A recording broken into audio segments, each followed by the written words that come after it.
남아공? 결국은 개봉되지 않은 영화고 일반인들이 그 영화제를 가지 않았으면은 아직 못 봤던 영화이고, 예, 관심 있게 이제 인터넷을 쳐봤으면은 이제 그 영화제에 그랬던 내용이 좀 나오고, 예, 그래서 아주 이번 영화제에서 가장 어려운 소화하기가 또 어렵고 굉장히 많은 것들이 안에 들어있는 영화여가지고 저희가 필히 이제 그 감독님과 저기 배우님을 같이 모셔야 했었는데 이렇게 자리 갖게 돼서 감사하고요. 먼저 이제 뭐 아주 영화제에서도 이렇게 인터뷰 많이 하시고 질문 많이 하셨죠? 예. 예, 갈 때마다 하긴 했습니다. 네네. 아마 우리도 좀 비슷한 어떤 질문이 많이 나올 것 같은데, 그래서 이제 질문을 먼저 하기보다도 감독님께서 이 영화제 다니시면서 또는 GV 하시면서 많은 받았던 질문들을 이제 감독님 작품하고 그럴 수 있겠다. 이 질문 있을 수 있겠다. 그리고 이제 이 질문은 너무 엉뚱하다. 이런 거를 포함해가지고 전반적으로 영화에 대해서 느끼신 점이라든지 영화제에 가면 GV 하시면서 느꼈던 거 이런 거 좀 종합해서 설명을 조금 해주시면 감사하겠습니다. 자아비판. 자기 칭찬이기도 하고 자아비판이기도 하고. 일단 뭐 제일 많이 들어온 질문은 이런 영화를 왜 찍게 됐냐. 이제 이런 영화라고 하면 이제 주제 자체가 이제 좀 행사학적이고, 그다음에 그 전문 배우들이 아니라 일반인이라고 들었는데 일반인들하고 어떻게 작업을 같이 하게 됐냐. 그다음에 뭐 엔딩 장면이 한미하고 있는 게 뭐냐 이런 질문들이 제일 많았던 것 같고요. 이거를 이제 찍게 된 이유는 이제 선생님 마임을 제가 7년 전에 처음 촬영을 하다가 이제 너무 강력한 느낌을 받아가지고 좀 처음에 다큐를 좀 찍어보려고 하다가 선생님 워낙 다큐 출연도 많이 하시고 해서 극영화로 한번 보자. 그래서 이제 뭐 어떤 얘기를 할 거냐. 그러니까 이제 마임이 결국은 이제 마음에 대한 작업이더라고요. 제가 쭉 보다 보니까. 그래서 이제 그럼 사람의 마음에는 어떤 단계가 있을까. 그래서 연작을 구상하게 됐고, 이게 이제 이전에 단편이 하나 있습니다. 선생님 주연하신 단편으로 몸을 한번 풀고, 이번 편이 이제 사람의 마음의 첫 갈등, 의식과 무의식을 한번 다뤄보자. 이제 우리는 모두 꿈을 꾸잖아요. 무의식이 있기 때문이거든요. 그리고 이제 의식적으로 그 사회 제도가 발달하고 정교해지고 정보가 되면 될수록 무의식은 계속 소외되고 눌려있고 갇혀있는 거죠. 그래서 이제 50주년을 공연을 준비하는 있을 수 있겠다. 그래서 그 자아가 어떤 일이 벌어질까 한 거죠. 그래서 배경은 춘천으로 한 거고 선생님도 저기 베이스가 춘천이시기 때문에 그래서 이런 걸 아이디어를 해가지고 선생님한테 이제 드렸는데 선생님이 흔쾌히 또 다른 걸 좀 드렸었는데 그건 재미없어 하셨는데 이건 또 흔쾌히 해볼까?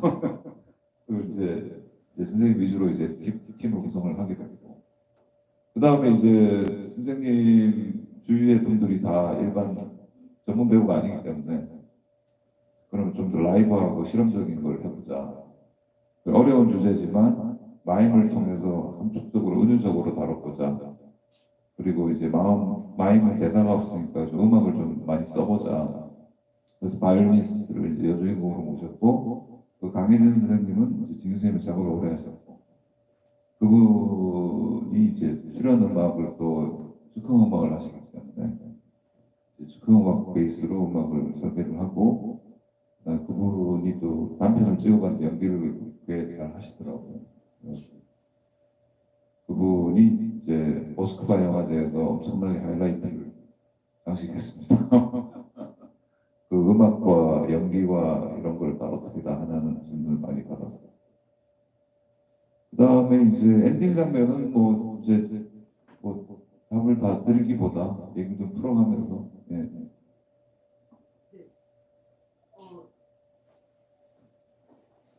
저기 선생님한테 여쭤보고 싶은 거는 굉장히 연극적인 요소가 되게 많이 들어가 있는 거로 제가 느꼈고요. 그다음에 조금 전에 말씀해 주신 것처럼 그 이제 앵클 비디오, 예, 즉흥이 굉장히 많이 들어 있어가지고 이게 어떤 생각하면 이게 이제 무대를 위한 장면 같은데 또 이제 영화에 있고 또 영화인 것 같은데 또 이제 연극적인 요소가 굉장히 많이 어우러져 있어가지고 이거를 실질적으로 어떻게 구성을 하셨는지 굉장히 궁금했어요. 그러니까 이제 감독님께서나 또는 그 선생님께서 연극적인 요소와 의도적으로 그거를 배합을 하려고 하셨던 건지 촬영을 어차피 촬영으로 나오잖아요. 어차피 연극의 모든 것들은 그 화면을 통해서 나오는 거니까 그걸 이제 배합하려고 하셨을 때 어떤 형태의 구상이 있었는지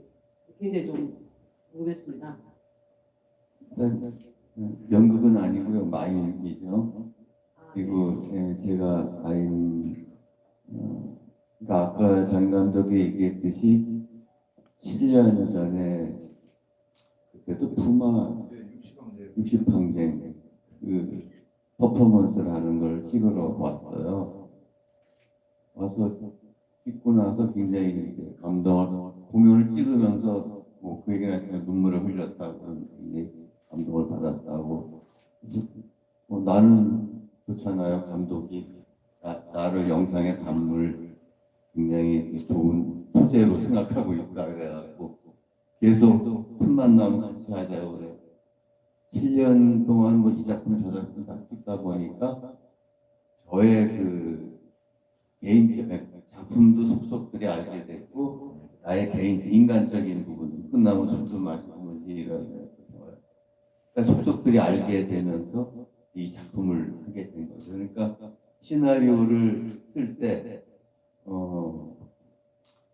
그냥 가상의 시나리오가 아니라 그 주인공이 실제 나이가 70이고 50년 마임 한 배우의 이야기, 그 내면 무의식과 무의식의 이야기니까 이야기의 거의 반 이상은 실제 상황이고 반은 이제 그 극적인 영화의 구성이 된 거죠. 그래서 찍으면서도 아까 얘기한 게 그 영화 배우가 한 명도 여기 없어요. 출연자 중에. 근데 그게 가능했던 거는 그 같이 출연한 사람 모두가 다 저하고 가깝기 때문에 그냥 그 이야기 자체가 특별한 어떤 연기를 요하는 것보다는 그냥 이 생활 속에서 하던 것들의 연장으로 되면서 굉장히 자연스러운 어떤 영화가 나온 것 같아요. 그래서 좀 특이한 형태의 영화. 일반적으로 저희가 보는 네. 그 이제 그 구성을 질문을 하셨던 것 같아가지고 그러니까 이제 그 전형적인 극영화 기법은 저 말고도 찍는 사람이 많잖아요. 네. 그리고 다큐멘터리도 이렇게 많이 찍으시는데 이제 다큐의 한계는 그 사람의 꿈을 표현하기 힘들죠. 그 사람의 트라우마나 이상이나 철학을 인터뷰라는 형식 말고는 표현하기가 힘들고, 그다음에 극영화 포맷은 한 명의 천재적인 감독이 시나리오를 다 자기 머릿속에서 완성을 한 다음에 현장을 거기 이제 구축하는 거잖아요. 카메라 앞에서. 근데 이제 그 감독이 발상을 할 때 그럼 무엇을 베이스로 발상을 하느냐. 그게 이제 자기가 읽은 뭐 책, 음악, 라이브한 거를 가져오되 다큐에서 보여줄 수도 없는 내면을 영화적인 문법으로 보여주자. 그 장르를 이제 마임이라는 전국적인 소재로 그다음에 유진규라는 원로 아티스트를 통해서 이제 보여줘 보자. 이게 이제 실험이거든요. 이제 그런 실험성이 많이 있어. 그 주제 자체가 뭐 의식과 무의식을 얘기를 하다 보니까 여기에도 보면 이제 이게 연극 같기도 하고 아닌 것 같기도 하고 다큐 같기도 하고 아닌 것 같기도 하고 여러 가지 요소들이 굉장히 이제 실험적인 요소들이 많이 혼재되어 있는 거죠. 근데 그럼에도 불구하고 영화를 이제 그 흐름을 놓치지 않고 따라갈 수 있는 거는 또 이제 영화가 가져야 되는 기본적인 그 기승전결을 유지를 하려고 했기 때문에 지루하진 않으셨어요.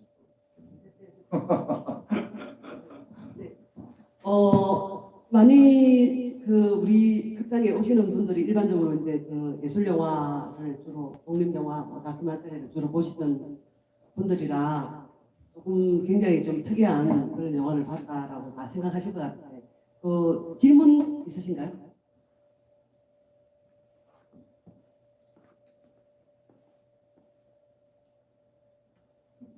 질문 있으신가요? 아, 네.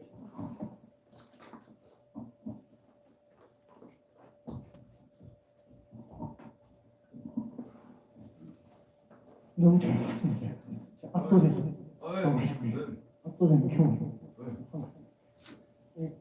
질문은 되게 생각할 수도 있을 것 같은데 먹고 좀 하세요. 아, 질문은 좀 생뚱할 수도 있을 것 같은데 해외의 그 영화제에서 시사를 많이 하셨다고 하는데 그 해외 반응 관객들이라든지 영화 전문가들 반응이라든지 그런 거 기억나시는 거 말씀해 주시면 감사하겠습니다. 아 예. 그 모스크바 영화제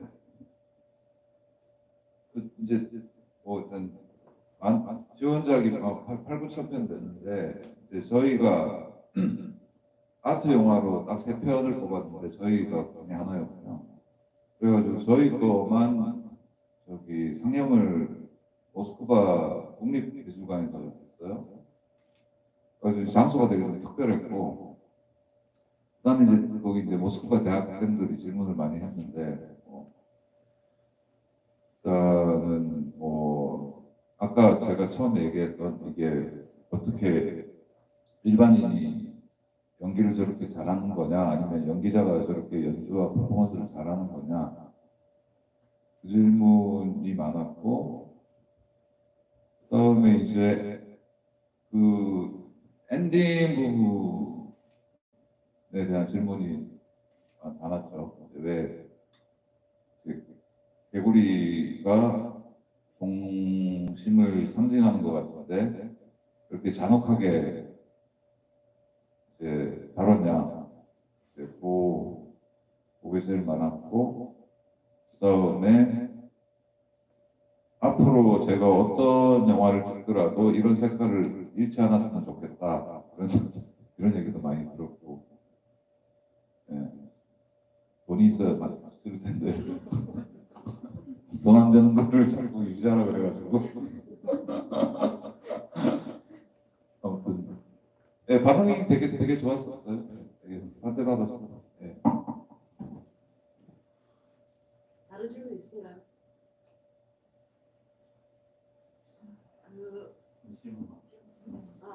예. 그쪽으로 오세요. 네, 반갑습니다. 마산에 오신 것을 환영합니다. 성동 256 골목에서 또 이렇게 두 분을 또 이런 아주 어렵고 아주 오묘한 신비한 이런 영화를 감상하게 돼서 또 새로운 생각을 또 갖게 됩니다. 저는 그 예술 영화 잘 모르고요. 그냥 오늘 또 왔는데 너무 그 주인공이신 유진규 선생님의 그 사람 몸에 대한 인체, 그 뼈가 이렇게 다 드러나는 그런 그 인체, 그거를 그리고 싶다는, 제가 그 그림을 그리는 사람은 아닌데 그 아름답다 그런 걸 느꼈어요. 그 인체가 참 아름답다는 그런 거. 그리고 이제 바이올린 즉흥적으로 치시는 그 선생님의 그 선율과 어울려진 그 환상적인 조화, 거기에만 저는 몰입이 됐습니다. 그 외에 다른 것은 저는 잘 이해하기 힘들었고요. 두 분의 그 신체적인 율동과 그 음악 선율, 극단적인 음악 선율, 그것의 아름다움에 빠졌고, 그리고 우리 이상 속에서 이제 의식과 무의식 말씀을 이제 감독님께서 하시니까, 그렇구나. 우리 누구나 의식세와 무의식 다 있잖아요. 그런 거를 음악과 그 몸을 통해서 표현을 했구나. 네, 그런 생각이 듭니다. 그리고 영화적인 요소는 살짝 사랑의 스토리가 또 깔려 있어서 또 살짝 상상할 수 있는 그런 느낌을 가졌습니다. 아주 새로운 영화를 봐서 정말 이 마산 250년 골목에서 그것을 만나게 됐습니다. 반갑습니다. 저는 창원시보 신민기자 정경란입니다. 네, 반갑습니다.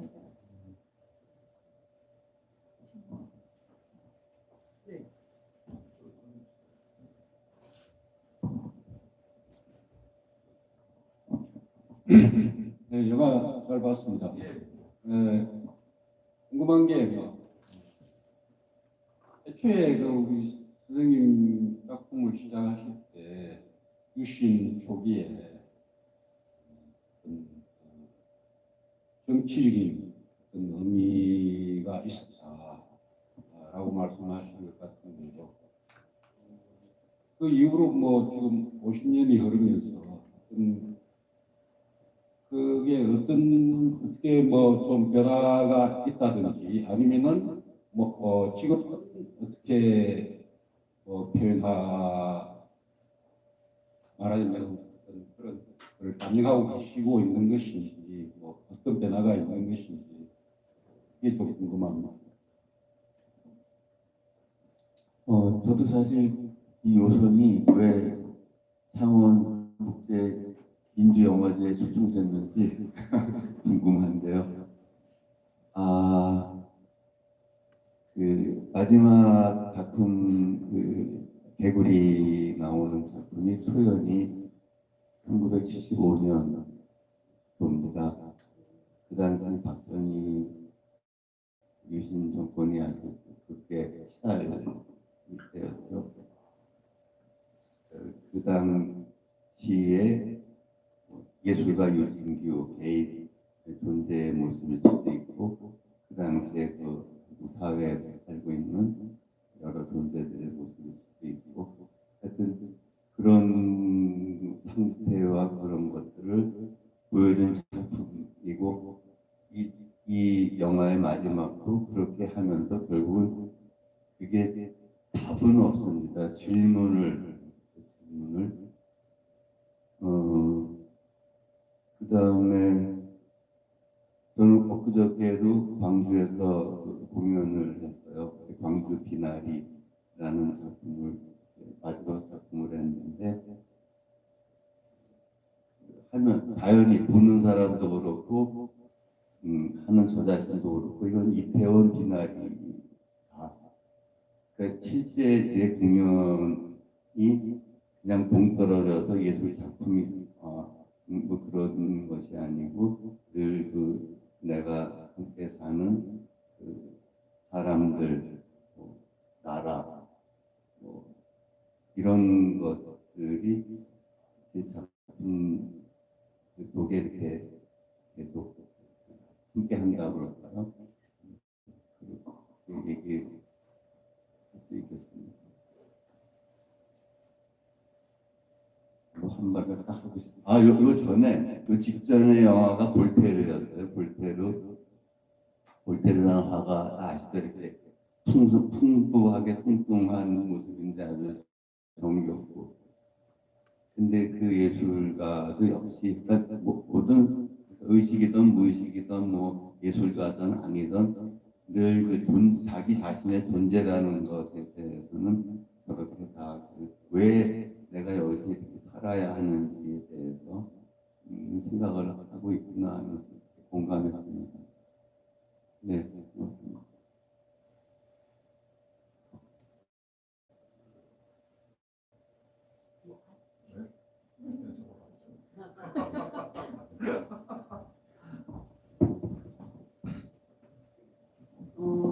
앤디의 한 장소 같은 같은 공간에서 공연을 하시는 건지 아니면 감독님 이 영화 때문에 그 장소를 소개하시는 제가 이제 접근하는 방식이 제가 다큐 작업을 꽤 오래 했었거든요. 그래서 공간이 일단은 먼저고, 저 같은 경우에 그 공간에 제가 느낌이 있으면은 캐릭터를 찾거든요. 근데 이제 선생님이 춘천 여선동에 여선시장이라고 하는 재래시장, 그러니까 주상복합이에요. 일체는 아주 이제 지금 다 없어졌죠. 지금 다 폐허처럼 돼 있는데 뭐 가장자리만 가게가 몇 개 남아 있고 2층이 옛날에 이제 그 주민들이 살았던 것 같은데 거기는 다 비어 있고 그래서 이제 요선 시장에서 그 선생님이 그 도시재생 프로젝트의 일환으로 해서 거기서 이제 공연을 하셨어요. 그때 이제 그 시장을 가서 보고 여기서 저도 이제 고향이 부산인데 저도 이제 재래시장에서 자랐어가지고 느낌을 확 받고 이제 여기서 뭘 하나 써봐야겠다. 그래가지고 요선을 한자를 풀어봤더니 이제 필요할 요자에 신선선자인데 요자가 이제 위에 이렇게 술뚜껑 같이 생긴 게 있고 밑에 이제 김여자가 있고 신선선자가 있으니까 이름이 참 특이해가지고 그래가지고 이제 그 막걸리 워낙 좋아하시니까 그게 이제 막걸리 뚜껑이라고 밑에는 이제 말리니스트 떠올렸고 오른쪽에는 신선이 있네. 여기 신선이 누굴까? 그래서 졸업하라는 걸 만들게 된 거죠. 만들게 된 거고 그 엔딩 장면에 그 연탄 쌓아놓고 한 게 저희들이 미술 작업을 한 게 아니라 원래 주민들이 다 거기서 쌓아놔요. 이제 처음 시나리오에서는 영화 첫 번째 했던 그 큰 극장이 있어요. 몸집 극장이라고. 거기서 엔딩을 하는 걸로 돼 있었는데 영화를 찍으면서 엔딩 장소는 여기가 맞는 것 같다고 해서 이제 그쪽으로 바꿨죠. 네. 그리고 우리가 찍는 와중에 계속 철거 작업이 일어나가지고요. 이 뭐 선생님 쓰러져 있는데 거기 언덕 올라가서 한 걸 비와골목이라고 그러는데 거기는 계속 철거를 하고 있었고 철거하는 와중에 저희들이 찍었고 지금은 완전히 사라졌어요. 사라졌고 여러 군데가 이제 영화 찍고 난 뒤에 다 사라졌어요. 그 정훈 캐릭터가 혼자 연습하던 마임의 집도 용도가 바뀌어가지고 이제 다른 걸로 변질돼 버렸고 선생님 오늘 춘천에 여선시장 그러니까 저도 안 그래도 그 요선시장에 그렇게 지금 흐르는 상태였는데 그 자꾸 나가 있는 지금은 이제 사실 이 영화 때문에 소문이 많이 나가지고요. 그 영화도 지금 많이 찍으러 오고 그 앞에 가게도 새로 들어서고 약간 다시 재생되고 있습니다. 도시 재생이고 네. 제가 갔더니 그 상업 영화 찍는다고 거기 블락을 전체를 다 막아놓고 한 100여 명이서 뭘 하고 있더라고요. 그러니까 그 상태가 제가 상당히 아깝거든요. 예. 영화를 찍거나 예. 이렇게 할 수 있는 예. 공간이 지금 상태가 굉장히 자연스럽고 좋은데 예. 어떻게 하는 거예요? 네. 아니, 저도 그 말씀 들으니까 제가 그 요순시장을 좋아하는 이유가 그게 10년, 10년 됐어요. 그 만들어진 지가. 그리고 춘천서 한때는 땅값이 제일 비쌌대요. 그러니까 아주 그 주목받는 상가였어요. 근데 지금은 95% 몇 개 남겨두고는 다 폐허가 됐어요. 아무도. 근데 되게 그럴 때 이제 집중적으로 손을 대서 뭐 재개발을 하잖아요. 근데 주인이 다 달라요. 그러니까 의견이 안 모아지는 거예요. 몇 번 춘천시에서도 거기다 어떻게 좀 현대시장으로 하거나 뭐 하려고 그랬는데 의견이 안 모아지니까 손을 못 대는 거예요. 못 대니까 원형이 그대로 제가 이제 이건 뭐 이지영 얘기해서 그렇지만 제가 어제 밤에 와가지고 시간이 많이 남았고 예술 거리가 골목이 참 미로 같은데 보면 다시 글로 나오고 뭐 하여튼 굉장히 좋은데 이런 말씀드리면 또 모르겠어요. 재생이라는 이름으로 손을 너무 댔더라고요. 그러니까 그 손을 그러니까 우리가 오래된 그 담을 봐도 그 자체가 시간이 갈수록 더 가치가 올라가는 거고 미적인 수준이 더 감각이 더 올라가고 오래될수록 그게 올라가는 건데 그걸 다 거치라고 뭐 하니까 하여튼 그랬어요. 그런 생각이 들어요. 요선시장은 다행히도 누구도 손을 못 대는 시장이라서 아마 그 건물이 그냥 스스로 무너질 때까지 그 모습을 있을 거예요. 그러니까 충분 우리가 가서 진짜로 영감을 받거나 아니면 그것을 같이 할 수 있는 그게 많아지는 공간이 역설적이죠. 요즘 시장 뭐죠? 도시재생이 아니고 재래시장 뭐 현대화 해가지고 다 손대서 없애잖아요. 같은 모습을 예술가다운 반론입니다.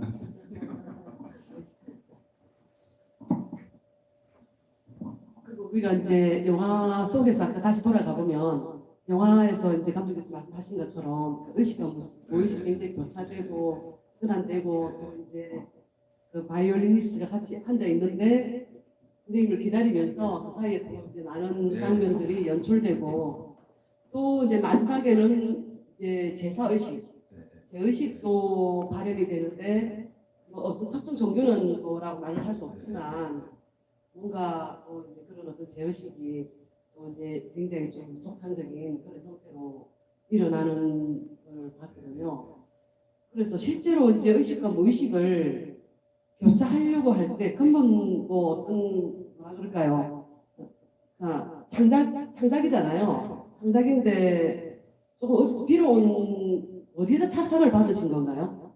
그러니까 우리가 이럴 수 있잖아요. 이제 무대가 있고 그 무대에 내가 필요하다. 그래서 내가 상상이 예를 들어서 이제 고기를 이렇게 불러오겠다라고 하면은 이제 단순히 의상을 입히고 고기 모형을 만들어서 하는 것이 아니라 예를 들어서 뭐 어떤 형식의 제의식에 어떤 스토리가 있고 그 스토리를 빌어와서 이제 그 형태를 이제 재현하면서 매칭하는 방법 아주 다양한 방법들이 있잖아요. 저도 이제 연극을 조금 한 사람이라서 이제 그 부분이 굉장히 영화하고 아까 이제 마임이라고 하셨는데 저는 이제 연극이라고 하는 말은 제가 무대를 이야기하는 겁니다. 그러니까 무대 예술과 영화 예술을 어떻게 이제 결합시켰는지 그 형식이나 그 구성이 굉장히 독특해서 개인적으로 그게 좀 궁금합니다.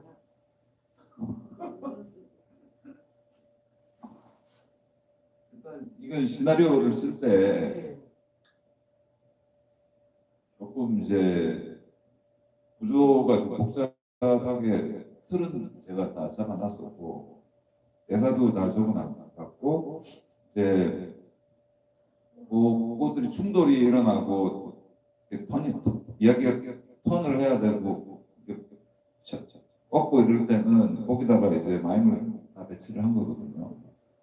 그 이제 마임에서 표현됐으면 하는 감독으로서 이제 표현됐으면 하는 것들을 요점을 해놓고 그다음에 이제 선생님한테 다 드렸죠. 그러니까 이제 선생님이 이제 또 우리 키 큰 친구 마임하는 이 정훈이라는 아티스트 데리고 그걸 어떻게 풀어볼까. 그래서 이제 거의 마임 쪽 연출은 선생님이 이제 주도해서 하신 거고 저는 이제 마임을 이제 거의 뭐 예를 들어서 우리 그 선착장에서 꽃 주는 장면 그런 것도 거의 뭐 2시간 전까지 뭘 찍겠다가 확정이 안 돼 있었고 그 원래 보기로 했던 그 다른 사물놀이패가 못 왔고 그래서 그 전날 그래서 그 춘천 인형극제에 전화해가지고 춘천 인형극제 분들이 그 다음날 오셨는데 제가 뭐 할 줄 아시냐고 보여달라고 그랬더니 이런 거 하신다고 그러셔서 물고기도 있고 물고기 이름이 뭐냐 공지어래요. 그 공지천에 전설의 물고기가 있대요. 대사도 그런 식으로 수정하고 그 다음에 뭐 거의 즉흥적인 게 되게 많았고 제가 이제 계속 잡고 있었던 거는 이거는 절대 이제 나눠서 찍을 수는 없다. 왜냐하면 이분들이 한 번밖에 못하기 때문에 그 이제 몽타주 촬영은 안 되고 앙상블 촬영으로 가야 되고 그러려면 이제 롱테이크고 생각대로 뻗쳐놓고 할 수는 없으니까 이제 그 스테디캠을 사용을 해서 한 동선을 그러니까 이분들은 이제 그 퍼포먼스를 연습을 하시고 저희들은 동선을 계속 짜고 그래서 보통 제일 많이 간 게 한 네 테이크 정도. 버스 마인도 원래는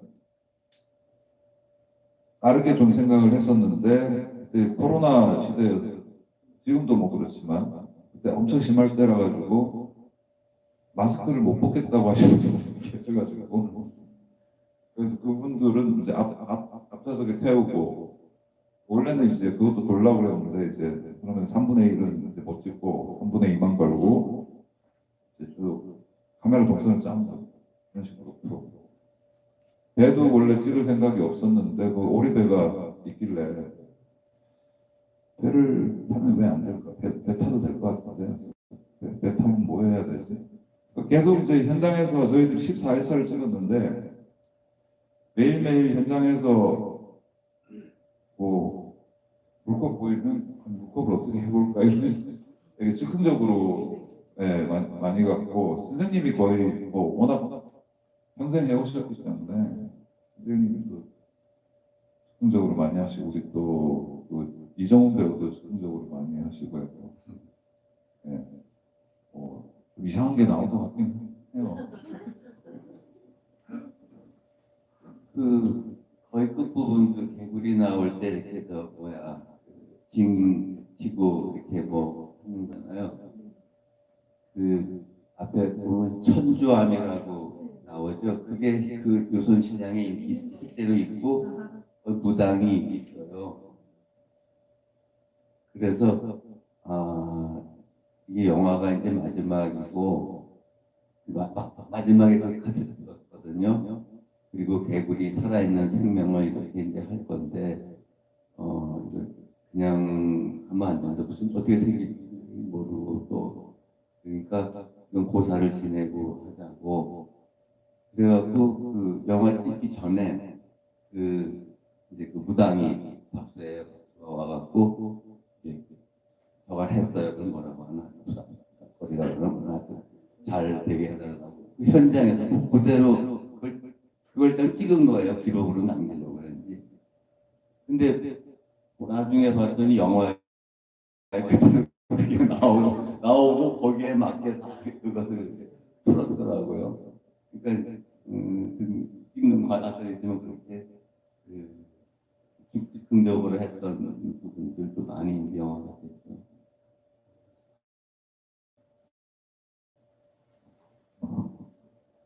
사실은 말은 즉흥적이지만 그 현장에서의 의기투합 이런 어떤 소통이 그냥 일반적으로 상을 명할지 만나든 이렇게 하면 뭐 구조가 복잡하고 체계가 아주 그렇잖아요. 근데 이제 그거에서도 볼 수 있듯이 연극하시는 마임을 하시는 예술인의 그걸 조명하듯이 그거에 따른 전체가 굉장히 완전히 즉흥도 우리가 일반 사람들한테 많이 이제 보여줬고 그것이 어떻게 가능했었을까라고 이제 제가 질문을 했었을 때 아주 극적인 어떤 소통이라든지 이런 것들이 면밀하게 이루어졌다는 걸 느낄 수 있는 영화였다고 생각합니다.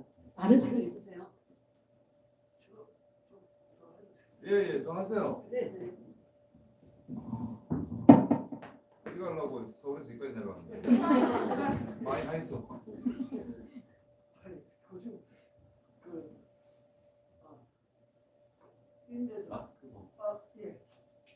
마이크 꺼진 거.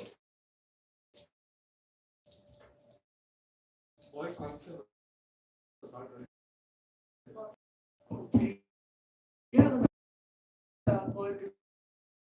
주제랑 요즘 친하게 게 많이 나세요. 그 질문 드리고 싶습니다.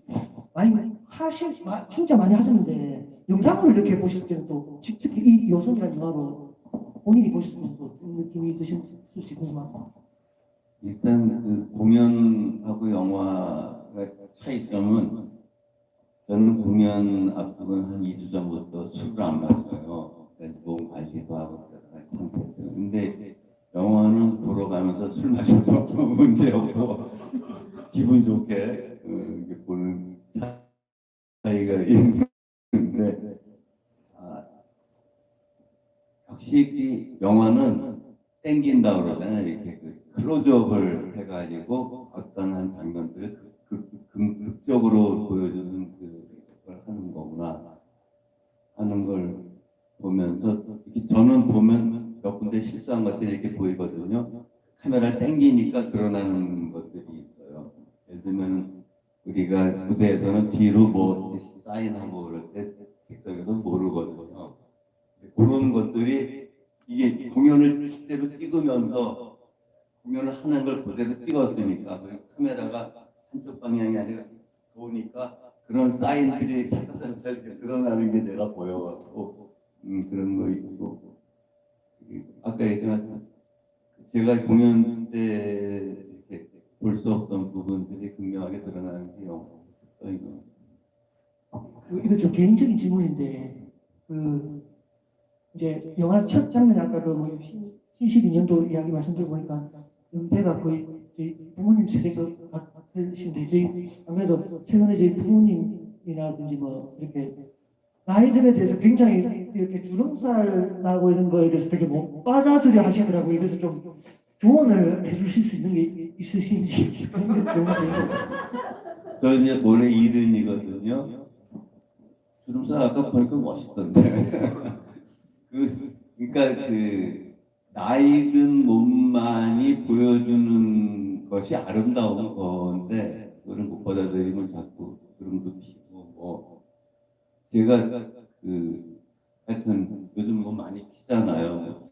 조사도 많고 하는데 이런 말씀드리면 또 뭔 소리 하냐고 한테도 막혀요.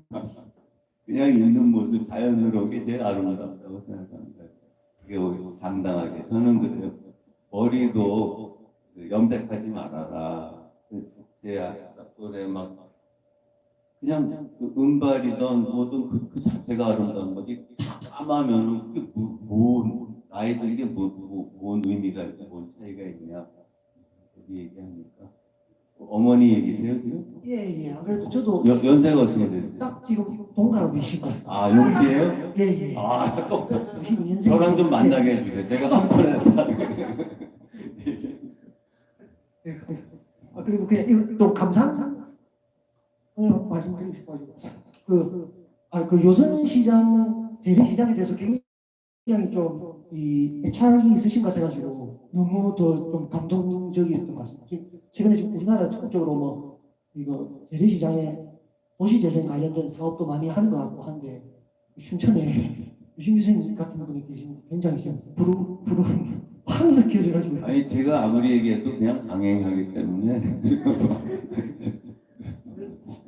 뭐 영화의 장소가 또 하나 없어진다고 하신 걸 들어가지고 더 이게 영화 기록적으로도 굉장히 노인이라는 것에 대해서 더 좋다고 하면 좀 이상하긴 한데 좋은 것 같고요. 그래서 저 개인적으로는 보면서 뭐 저희 이 지역에 계신 분들이 다 그렇게 조금씩 느끼시겠지만 저는 이제 구도심의 그 주거 지역이 나올 때는 뭐 여기 창동이라든지 뭐 삼복도로 쪽도 생각이 많이 나고 아까 오리배 타는 거에는 창원에 뭐 용지호수라든지 뭐 용지호수는 그렇게 오래된 건 아니니까 뭐 마산만이라든지 이렇게 거의 저는 마산에 그냥 마산이라고 말하고 그냥 봐도 속도 볼 수도 있겠다라는 생각이 좀 많이 들었습니다. 그래서 거의 비슷한 지역이 많을 것 같고 이제 마지막으로 하나 더 말씀드리면 정식 개봉을 안 했는데 벌써 이렇게 알려져서 그런 건지 뭐 그 지역에 영화를 뭐 촬영하는 팀이 온다니까 더 고무적인 것 같아서 기분이 좋습니다. 네, 감사합니다.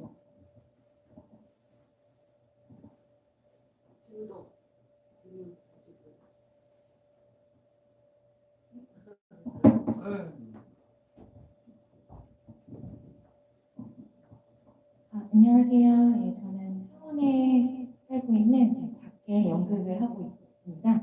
네, 정승원이라고 하고요. 네, 오늘 이렇게 제가 이렇게 창원에 작은 국립영화관이 있는지 몰랐거든요. 그러니까 알고는 있었는데 방문해보지 못했는데 기회를 빌어가지고 와서 너무 영화 잘 봤습니다. 네, 제가 그 감독님 영화가 제 가가지고 근데 그 연극에서 우리가 보통 이제 유승규 선생님 작품 같은 경우도 이제 제의식, 그다음에 우리가 약간 이제 연극적인 그런 좀 제의식 같은 것들에 대한 연극적인 구조를 띄고 있는 공연이나 그런 것들을 좀 하시는 것 같아요. 그래서 그런 것들이 근데 영화 속에서도 그좀 무당이나 그런 그 샤머니 그런 우리가 갖고 있는 그런 신앙, 토속 신앙 이런 것들에 대해서 좀 갖고 계셨는데 감독님이 그거를 그 영화에서 원래 주로 이제 그런 쪽에 관심이 있으셨던 건지 아니면 유신기 선생님을 만남으로써 그런 쪽에 좀 관심을 갖고 그런 것들이 이제 요수원이라는 또 거기가 또그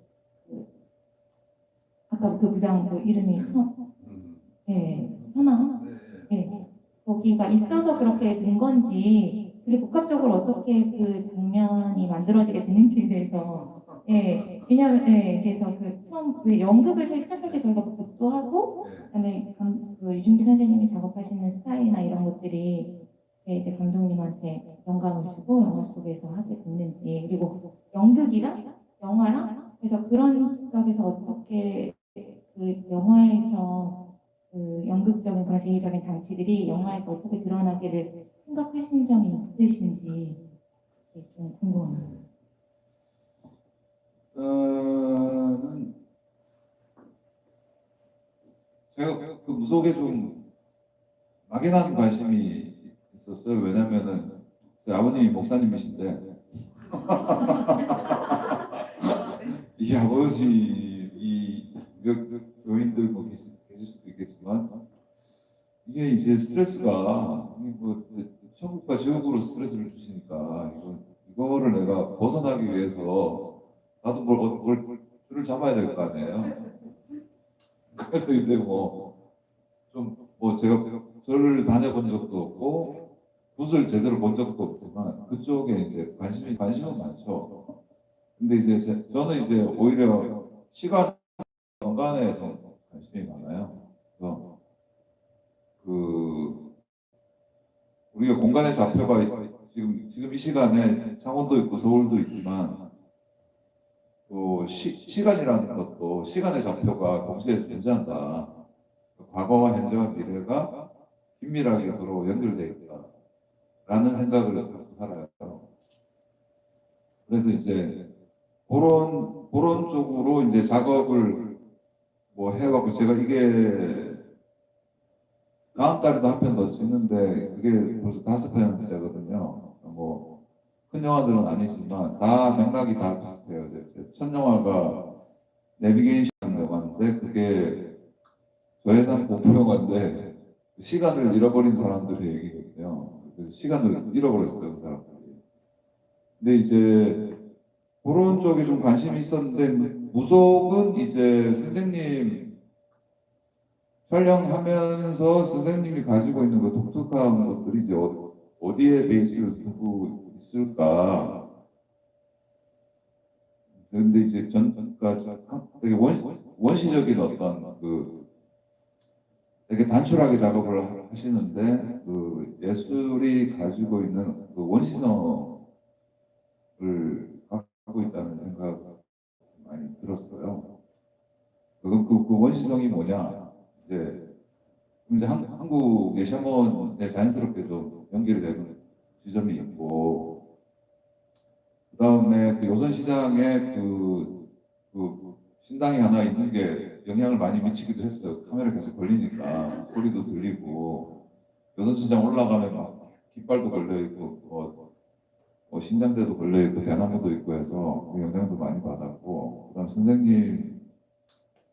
선생님이 특별히 뭐 이렇게 무속적인 거를 직접적으로 표현하시는 거는 저는 본 적은 없고 되게 이제 선생님 스타일대로 되게 정제해서 되게 모던하게 보여주시는데 이야기를 이제 풀다 보니까 이제 좀 무속이라는 게 많이 들어가게 됐고 됐고 이제 선생님이 그러면은 자, 의식과 무의식이 처음으로 탄생했을 때가 언제일까?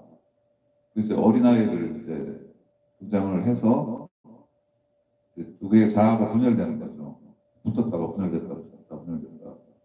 그게 이제 후반부에서 이제 마무리가 되려면 둘이 이제 떨어져서 이제 그 미치광이 같던 무의식의 자아는 어떤 영적인 힘에 의해서 그 요선시장에 갇혀버렸다. 누군가 가둬야 되잖아요. 그래서 이제 무당이 필요해질 거죠. 그 무당이 그 분열된 그 자아를 요선시장에 가두고 거기다가 이제 그거 우리 무속에서 뭐라고 하는 그 장치가 있어요. 그 특별한 나무를 이렇게 오방청 감아가지고 해놓으면 이제 그 지역을 못 벗어나게 돼 있어요. 근데 이제 혜진이라는 캐릭터가 와서 이제 그 이름이 없던 내면의 자아한테 이제 조르바라는 이름을 부여를 하잖아요. 부여를 하면서 그 별개가 깨지는 거죠. 그래서 이제 그런 장치들에서 무속을 제가 차용을 한 거예요.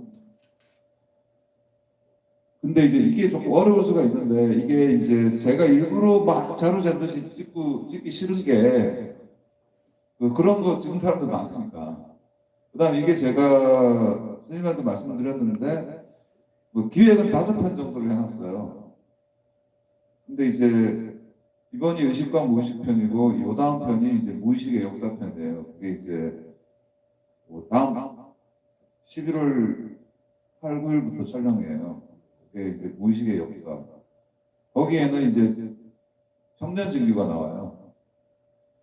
청년 진규가 왜 다스베이더가 됐나? 되게 다크한 걸 아시니까. 그 지점에 그 진규가 사랑했던 그 여인도 나오고 이야기가 좀 더 살짝 커졌어요. 그래서 되게 재밌어요. 거기는 이제 무속이 훨씬 더 많이 들어와요. 불교도 들어오고. 저는 이제 찍으면서 알아가는 게 제일 뭔가를 공부할 때 제일 좋은 거는 다큐를 찍거나 영화를 찍어보면 선생님 세계를 모르면 담을 수가 없잖아요. 이게 이제 무식. 그 다음 편은 이제 우주의식 편이에요. 그래서 또 한 번 더 확장하는 거죠. 이제 그리고 그 나머지 2개는 하시면 이제 머리 아프실 것 같아요. 얘기 그만하시고. 3부작까지는 계속 갈 것 같고요. 4부작 4편 5편 찍으려면 저도 좀 소리 좀 더 들어야 될 것 같아서 찍어야 될 것 같고.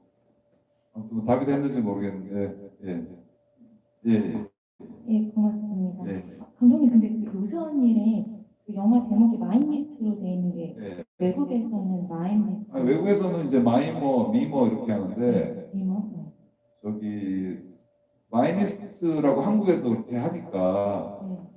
그냥 마이미스트라고 하자. 그것도 한국식 표현이니까 이제 번역을 보면은 뭐 선생님도 선생님이라고 하고, 맞아요. 네, 뭐 누나도 누나도 누나로 하고, 근데 뭐 그거 전혀 아무도 딴지 안 걸던데 외국에서. 아니, 궁금해가지고. 네, 우리나라에서는 정서에서 요선이 네. 좀 이렇게 뭔가 그러니까 흥미롭고 그렇게 네. 해서 제목을 네. 붙이신 건지 그게 좀 궁금해요. 네, 아마 내년에 이제 개봉을 하려고 지금 사진 중인데 아마 개봉을 하게 되면 그 영어 이름이 바뀔 수도 있어요. 지금 요선이라는 이름은 안 바뀔 것 같고. 이름이 참 매력적인 것 같아요. 아 그래요? 그 듣고 깜짝 놀랐어요. 예. 마이너스 네. 감사합니다. 야, 그래도 그 자기 작품을 여쭤보려고 아, 했는데, 예. 네. 제가 처음 선생님한테 이거 저기 60주년까지만 우리 보자. 올해 59년이시니까. 그래가지고 60주년 때 이 5개를 다 완성해서 국립미술관에서 그 작업으로 마인과 마인드전, 마인과 마음 이런 특별전을 해서 5편을 다 들고 선생님 퍼포먼스도 하시고 미술관식을 누가 틀어줄까 저렇게 생각했는데 이미 1편을 모스크바 국립미술관에서 이미 벌써 틀어줘가지고 이 5편 다 완성하면 퍼즐이 다 맞춰질 것 같아요. 그래서 이제 이걸 무슨 이렇게 아니라 그냥 생각나는 대로 이렇게 돌멩이를 끼워 넣다 보면 나중에 쭉 가서 붙을 것 같긴 해요. 네. 그림도 추상화하게 감상도 하고 그러잖아요. 영화 감상할 수 있다고 생각합니다. 신기한 게 어저께 저희가 이제 트랜스라는 영화를 봤거든요. 트랜스 영화 아세요? 네. 그런데 거기도 내과학이 나오고 많던 한국인들의 그 특징이 종교적으로 무속이 굉장히 한국의 특징이거든요. 몽골족하고 아일랜드까지 이거는 요새 뭐라 그러죠? 많은 부분에서 굉장히 중요한 어떤 요소로 찍거든요. 한국에서는 그 무속이 굉장히 좀 다른 종교 때문에 취급을 못 받지만 실질적으로 한국 사람들의 의식이나 무의식 세계나 일상생활에도 그것들 내가 이제 뭐라 그럴까 무속인으로서 이렇게 살진 않다 하더라도 우리의 DNA 속에 들어있는 이런 것들을 굉장히 이제 소중하게 보는 있는 것 같고 특히 이제 해외에서는 뭔가 한국인에 대한 어떤 이 시스템 있잖아요. 멘탈 시스템을 분석을 하고 싶은데 그 분석할 때 항상 이제 그 무속적인 이런 것들을 이제 가지고 그 기본으로 그런 어떤 역사들의 특이한 거를 많이 하니까 어제 사실은 이제 젊은 감독이 여성 감독이 이제 드레스를 이제 만들었을 때도 뇌과학이라든지 테슬라 원리라든지 뭔가 이제 과학적인 이런 거를 불러와서 그러는데 안에 내면 세계를 보면 결국 한국 사람들이 그냥 일반적인 의식과 무의식을 자유롭게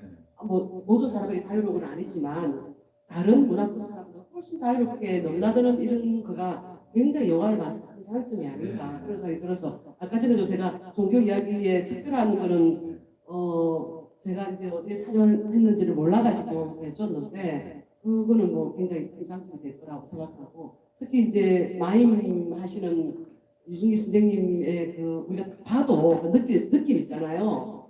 그게 연출되는 어떤 느낌도 굉장히 뭐라 그럴까 혼적인 이런 어떤 느낌이 있어서 되게 잘 맞다 이런 생각이 개인적으로 좀 들었어요. 5편까지 완성하시고요.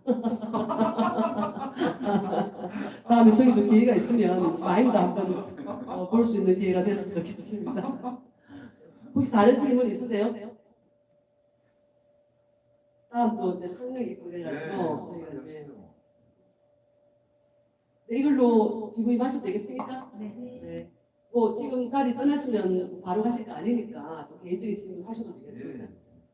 이걸로 유중희 선생님과 장건호 감독님 모시고 지휘하는 거 마치겠습니다. 감사합니다. 같이 사진 좀 찍을까요? 이 사진 좀 중요해서 여기 뒤에 화면이 같이 사진 앞으로 나가시면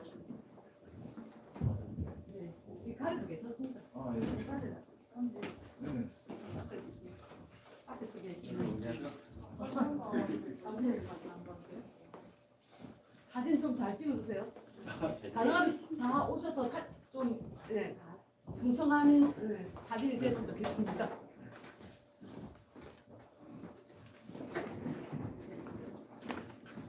어디서 우리가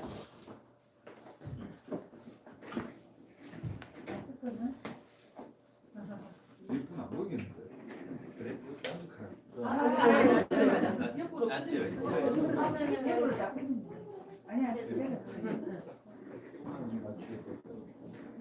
사이에 잘 내리겠습니다. 알았어요. 얼굴 나오는데.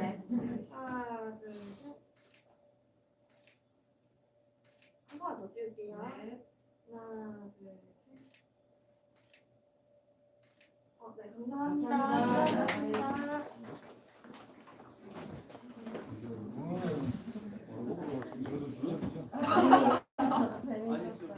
고양이 어디세요? 두 살이나. 마산 갔다 마산. 갈래? 한테 먹지 않겠다. 아, 마산 때 고마워. 네, 보자. 네. 처음 오셨어요? 사원 계시는데? 아, 예.